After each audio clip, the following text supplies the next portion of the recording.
La repentance est un des mots-clés, en fait, dans la marche entre un homme et Dieu.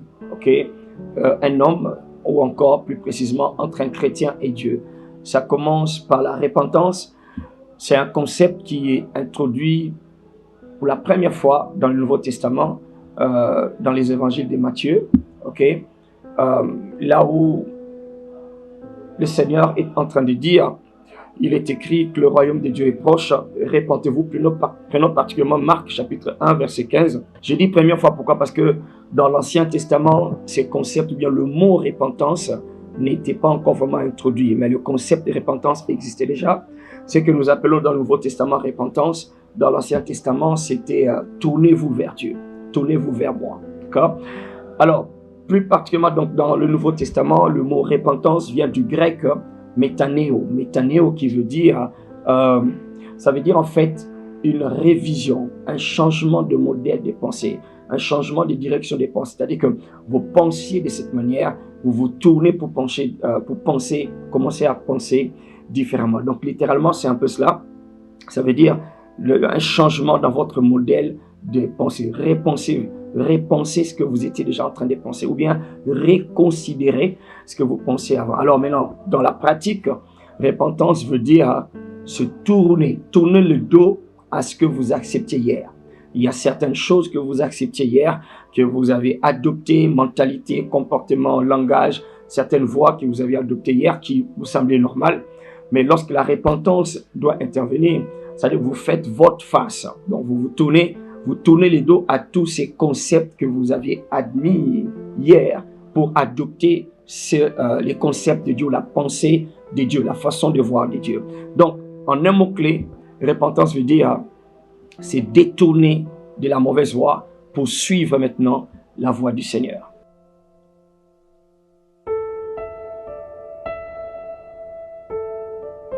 Oui et non. Oui, parce que confesser, c'est un des concepts, une des choses, si vous voulez, une des étapes incluses dans la repentance. Mais la repentance, c'est plus que la confession. Je m'explique. Repentance, comme cela veut dire, nous l'avions dit, c'est donner le dos, tourner le dos au mal, au péché, pour regarder maintenant vers Dieu. Alors, si vous devez reconsidérer ce que vous acceptiez hier, si vous devez tourner le dos à ce que vous étiez en train de faire hier et qu'aujourd'hui vous voulez faire votre face pour commencer à regarder vers Dieu, ça doit commencer par une sorte de reconnaissance. La reconnaissance de quoi? Reconnaître que j'étais dans l'erreur. Ce que je faisais n'était pas bon ou je ne le faisais pas bien. D'accord? Ça part de là. Et quand ça part de là, c'est comme une réalisation. Et cette réalisation vous amène à confesser. Confesser, c'est-à-dire à reconnaître à haute voix, d'accord? À reconnaître en exprimant votre regret que je mal fait. Ou alors, je me suis mal conduit. Cette confession-là, d'accord? C'est un processus, c'est une étape, mais ça ne s'arrête pas là. Si la repentance ne s'arrête pas à la confession, pourquoi? Parce que sinon, ça voudrait simplement dire, je mal fait, je demande pardon, et puis je continue à faire le mal. D'accord? Et là, vous n'avez rien fait. S'il doit y avoir repentance, ça passe par la confession, c'est-à-dire, dites le mal que vous avez fait. Quelquefois, c'est important de le prononcer verbalement. D'accord? Je mal fait ici, et je demande pardon. Mais non, ça ne s'arrête pas là. Après cela, il y a d'autres choses qui interviennent. Je peux rapidement les énoncer.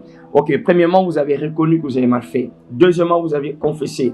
Troisièmement, acceptez que Dieu vous a pardonné. Acceptez, croyez qu'il vous a pardonné. En fait, Dieu vous avait déjà pardonné depuis longtemps, il y a 2000 ans, quand il est mort à la croix. Il a déjà mis le pardon disponible à tout homme qui pécherait. Le pardon est déjà là sur la table et tout ce que nous avons à faire, c'est de reconnaître que nous avons mal fait, le confesser et maintenant, trois, accepter le pardon que Dieu nous a accordé. D'accord? Et puis, ça ne s'arrête pas là, bien sûr. Quand vous acceptez, c'est-à-dire que là, vous acceptez, vous vous débarrassez de la culpabilité. D'accord? Ne restez plus dans un état de culpabilité, en train de, voilà, vous accuser vous-même. Hein, ok? Je peux même dire, ce n'est plus important, ce n'est pas important de passer par des longs moments en train de pardonner, demander pardon, Seigneur, demande pardon. Ça n'a presque pas d'essence devant Dieu. Ok? Ça n'a vraiment pas d'essence devant Dieu. Croyez qu'il vous a pardonné. Et comme vous avez cru qu'il vous a pardonné, la quatrième chose maintenant, vous vous détournez. Vous prenez la décision de ne plus rester dans ce mal-là. Vous tournez le dos. Vous arrêtez ce que vous étiez en train de faire. Et c'est en ce moment-là, quand vous accomplissez ces étapes-là, vous vous tournez. C'est ça en fait la repentance. Vous changez cette manière de faire. Et bien sûr, même après cela, il y a maintenant, vous devez adopter, vous devez vous éduquer à adopter de nouvelles manières, de nouveaux comportements, vous exposer, d'accord, exposer vos pensées à un certain renouvellement, d'accord. La Bible dit dans Romains 12, verset 2, il dit ne vous conformez pas au siècle présent, mais soyez transformés par le renouvellement de votre intelligence. Alors, la plupart des personnes, quand ils confessent leurs péchés, ils ont reconnu qu'ils ont mal fait, ils confessent leurs péchés, ils acceptent le pardon, ils se détournent, mais puis ils s'arrêtent là. Ça ne s'arrête pas là parce que là, vous êtes encore en danger. Pourquoi? Parce que votre système, votre corps, voilà, votre émotion, voilà, est déjà habitué à une certaine façon de faire, d'accord? Votre sang, votre ADN est déjà habitué à certains goûts, d'accord? Le goût du péché, si vous voulez, d'accord? Et il faudrait qu'il y ait une sorte de rééducation. Vos émotions, vos pensées sont habituées à penser d'une certaine manière. Alors, si vous ne vous arrêtez que à vous détourner, sans apprendre maintenant à vous éduquer dans une nouvelle manière de vivre, vous risquez de retourner dans les mêmes choses contre lesquelles vous avez tourné le dos. D'accord? Donc, ça demande donc une nouvelle éducation. C'est ainsi qu'il dit, soyez transformés par le renouvellement de votre intelligence. Commencez à introduire de nouvelles informations, de nouvelles données, d'accord? Commencez à adopter certaines manières de vie. C'est là que vous exposez maintenant à la parole de Dieu, aux enseignements de la parole de Dieu, pour savoir maintenant la nouvelle manière qui est bonne, la nouvelle manière de vivre. Donc, c'est un peu cela.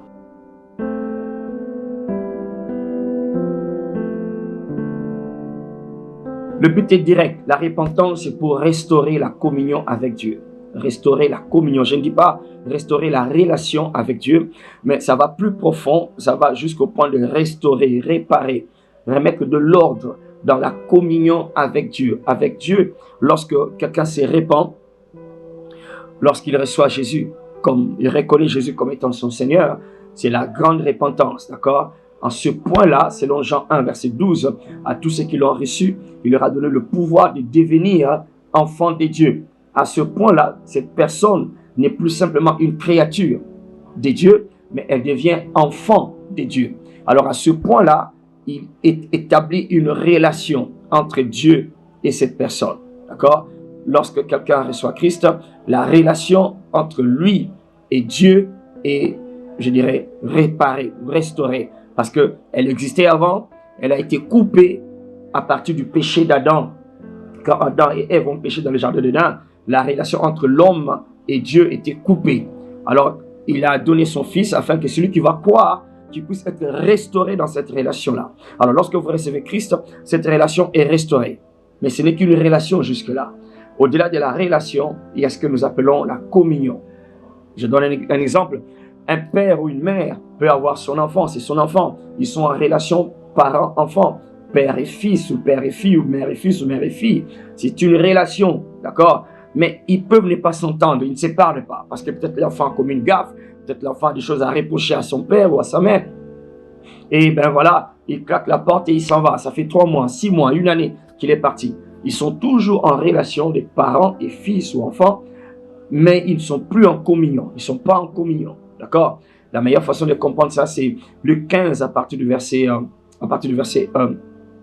11, l'histoire populaire de la parabole du fils prodigue, l'enfant qui s'est enfoui. Il était toujours le fils à son père, mais il n'était plus en communion. Il avait choisi de s'éloigner de son père, mais ce jour-là, il a réalisé que je dois retourner. Il a fait volte-face pour retourner chez son père, et en retournant, le but justement de cette repentance était restaurer la communion. Il dit, je retournerai vers mon père. C'est qu'il le reconnaissait toujours comme étant son père, mais seulement ils n'étaient plus en communion. Donc, le but de la repentance, c'est de réparer la communion, cet échange-là. L'échange, le mot communion en grec, le Nouveau Testament était traduit du grec. Le mot communion veut dire, c'est le mot koinonia, qui veut dire échange, d'accord? Échange. quelque chose sort de moi, entre en toi, et quelque chose sort de toi, entre en moi. Et lorsque le Père et le Fils se sont retrouvés, cet échange a eu lieu. Du coup, le Père a dit, apportez-lui la nouvelle robe, apportez de nouveaux sandales, apportez, tu es même le veau gras, ok? Cette communion a été restaurée. Mais la relation, elle était toujours là. Donc, le but de la repentance, c'est de réparer la communion. Vous pouvez toujours être en relation avec Dieu, si bien sûr vous avez déjà reçu Jésus-Christ comme Seigneur et Sauveur. Si vous ne l'avez pas fait, à la fin de ces shows, nous allons donner un espace, vous donner une occasion de donner, de recevoir Jésus-Christ dans votre vie. D'accord? Mais alors, si vous avez déjà reçu Christ dans votre vie et que vous n'êtes plus en communion, la repentance est pour restaurer cette communion-là, où Dieu vous parle comme son Fils et vous lui parlez comme son Père. Quelque chose sort de lui, entre en vous, et ça sort de vous, entre chez Dieu. Voilà.